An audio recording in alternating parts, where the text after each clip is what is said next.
ప్రభుత్వ ఉద్యోగం ఉండాల్సినటువంటి ఈ తెలంగాణ రాష్ట్రంలో ప్రతి ప్రతి విలేజ్ లో ఈరోజు 20 ఏళ్లకు 30 ఏళ్ళకే ఈరోజు తాగుడుకు బానిసై యువత కూడా నిర్వీర్యం అయిపోతున్న సందర్భం మనం చూస్తాం. అందరూ కూడా ప్రతి విలేజ్ లో 10 ఇంటర్మీడియట్ కాదు 10వ తరగతి పిల్లలు ఈ రోజు తాగడానికి బానిస అవుతున్నాడు.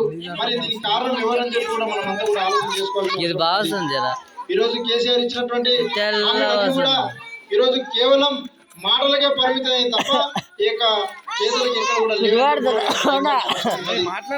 ఈ రోజు రైతు బంధు ఇస్తాడు. రైతు బంధు ఎవరికి ఇస్తాడు?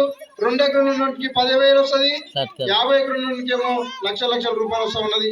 ఈ రోజు మన గ్రామంలో కూడా పెద్ద పెద్ద రైతులు ఉన్నారు. మరి మనం కట్టినటువంటి ట్యాక్సులు, మనం కట్టినటువంటి పన్నులు ఈ రోజు పేదలకు అందుతున్నాయి. ఒకసారి మనం కూడా ఆలోచన చేసుకోవాలి. ఈ రోజు రైతు బంధు పేరు మీద ఈ రోజు వేలకు వేల ఎకరాలు ఉన్నటువంటి రైతులు బడా రైతులు ఈ రోజు వాళ్ళు వ్యవసాయం చేయకుండా ఈ రోజు రైతు బంధుతో బతికే పరిస్థితి తెలంగాణ రాష్ట్రంలో ఉన్నది. కాబట్టి పేద రైతులకు ఏం అందుతున్నాయి? ఈ రోజు ₹1,00,000 రుణమాఫీ చెప్పిండు, అది జరగలే. ఈ రోజు మన గ్రామము ఒక్కసారి మీరు ఆలోచన చేయండి. ఇక 2014లో ఆనాటి ప్రతిపక్షం ఉన్నాడు. మరి మొన్న 2018లో ప్రతిపక్షం ఉన్నటువంటి ఎమ్మెల్యే ఉంటే అభివృద్ధి జరిగేది. ప్రభుత్వం ఉన్నటువంటి ఎమ్మెల్యే ఉండాలంటే మరి పట్నం నరేంద్ర రెడ్డి గారిని మనం అంతా కూడా ఓట్లేసి గెలిపించడం. మరి ఒక్కటి ఆలోచన చేయండి. పట్నం నరేంద్ర రెడ్డి గారు సొంతంగా ఆయన ఎమ్మెల్యే అయిన తర్వాత ఈ బెజ్జారం గ్రామానికి ఏదైనా స్పెషల్ గా ఒక పని చేసిందా మనం అంతా కూడా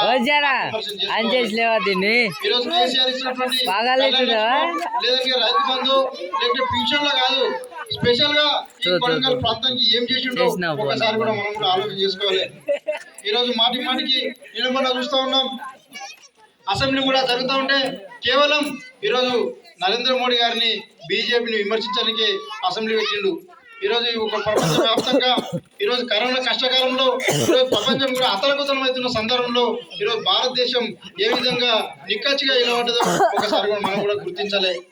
ఈరోజు ఒక బలమైన నాయకత్వం ఉన్న కారణంగా ఈరోజు గతంలో చూసినాం, ఏదైనా విపత్కర సమస్యలు వచ్చినప్పుడు గతంలో ఉన్నటువంటి ప్రభుత్వాలు ఏ యొక్క పని చేసినా అనేక కుంభకోణాలు జరిగి ఆ ప్రజలకు చాలా ఇబ్బందులు పెట్టే పరిస్థితి మనం చూస్తూ ఉన్నాం. మరి కరోనా సమయంలో ఏదైతే వ్యాక్సిన్ ఇచ్చిండో వ్యాక్సిన్ ఫ్రీగా ఇస్తూ పేద ప్రజలకు ఒక్క అవినీతి లేకుండా ప్రతి కుటుంబానికి ప్రతి వ్యక్తికి కూడా వ్యాక్సిన్ అందాలని చెప్పి స్వదేశీతోన ఈ దేశంలో ఉన్నటువంటి శాస్త్రవేత్తలను ఎంకరేజ్ చేసి ఈ శాస్త్రవేత్తలకు తయారు చేసినటువంటి వ్యాక్సిన్ ని ఈరోజు ప్రపంచ దేశాలే మన వ్యాక్సిన్ ఉపయోగిస్తున్నాం. అంటే మన దేశం పైన ఈరోజు నరేంద్ర మోడీ గారు ఎంత నిక్కచ్చిగా ఎంత నిజంగా పనిచేస్తే అతి తక్కువ సమయంలోనే ఈరోజు ప్రపంచ దేశాలు గుర్తించే విధంగా వ్యాక్సిన్ తయారు చేసిన మనమంతా కూడా గుర్తించాలి.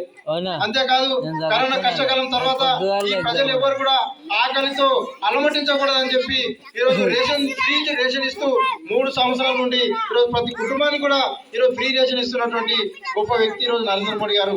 కాబట్టి ఈ దేశంలో మనం చూస్తూ ఉన్నాం, గతంలో ప్రధాన మంత్రులు విదేశాలకు పోయినప్పుడు ఏ విధంగా వెనుకెళ్ళి ఉంటుందో ప్రపంచ దేశాలు కూడా ఈరోజు నరేంద్ర మోడీ నాయకత్వం కోసం ఎదురుస్తున్నారంటే మన నరేంద్ర మోడీ గారు బలమైన శక్తి బలమైన నాయకత్వం ఏ విధంగా ఈ దేశానికి అందిస్తున్నాడో మనమంతా కూడా గ్రహించుకోవాల్సిన అవసరం ఉంది.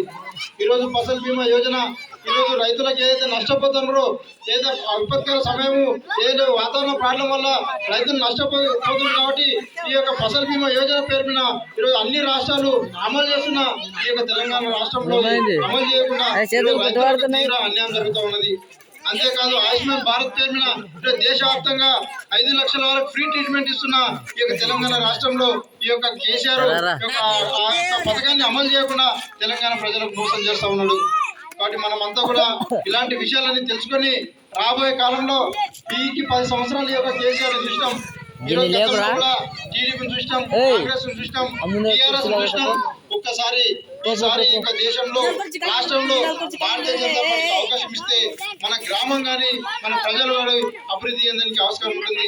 ఈరోజు బీజేపీ కూడా ఈ యొక్క తెలంగాణ రాష్ట్రంలో ఈరోజు ఏదైతే ఫ్రీ విద్య ఫ్రీ వైద్యం అని చెప్పి ఇప్పటికే ప్రకటించింది. కాబట్టి మనం రాబోయే కాలంలో మన గ్రామంలో కూడా అత్యధిక మెజార్టీ ఇచ్చి భారతీయ జనతా పార్టీకి మద్దతు ఇస్తే మనం కొంత అభివృద్ధి చెందడానికి ఆస్కారం ఉంటుంది. కాబట్టి ఈ ప్రజలంతా కూడా కొన్ని వాస్తవాలు తెలుసుకొని కుటుంబ పాలనని అవినీతి పాలనని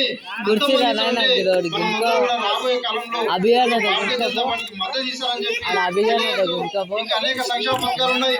గతంలో చూసినాం, ఎవరైతే ఒక ఆటో డ్రైవరు లేకపోతే కార్మికులు చనిపోతే అక్కడ ఉన్నటువంటి అడ్డ మీద ఉన్నటువంటి అనేక మంది ప్రజలు వాళ్ళు చందాలు వేసుకొని ఈరోజు ఆ యొక్క కార్మికుడికి అంత్యక్రియలు చేసే పరిస్థితి ఉంది. ఈరోజు రాగానే కేవలం 12 రూపాయలతో ఈరోజు బ్యాంకులో సంవత్సరానికి 12 రూపాయలు